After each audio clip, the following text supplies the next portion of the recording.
अगर आप भी चाहते हैं कि आरसीएम म्यूजिक के वीडियो सबसे पहले आप तक पहुंचे, तो लाल बटन को दबा के चैनल को सब्सक्राइब जरूर करें और साथ में बेल आइकन को दबाना ना भूलें।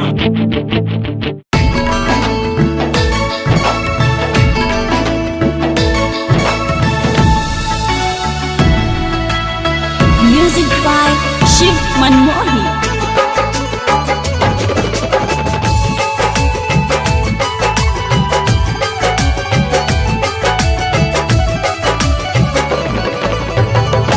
अतना सजल बहादू के करहल जान हो, अतना सजल बहादू के करहल जान हो।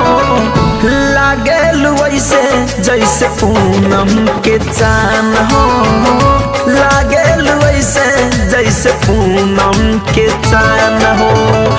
तहरा के लेल बानी आपन मान हो, तहरा के लेल बानी आपन मान हो।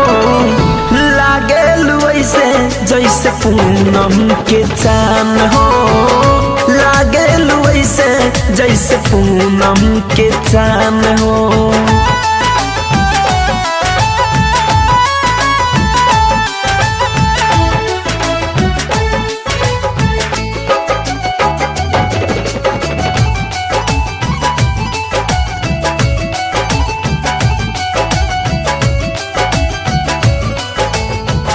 अखिया बुझाला जैसे ताल नहनी ताल के, रख दिल बारू मुश्किल में तू डाल के।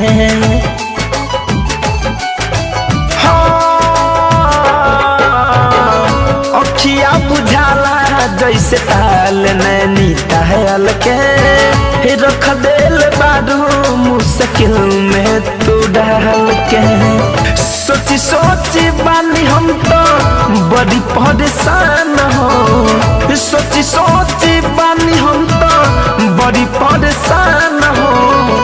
लागेल वैसे जैसे पूनम के चान हो, लागेल वैसे जैसे पूनम के चान हो।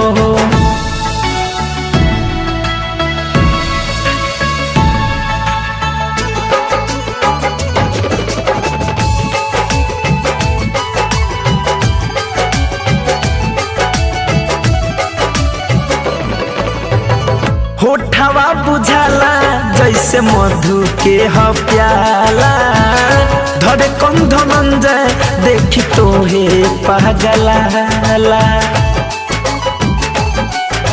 हो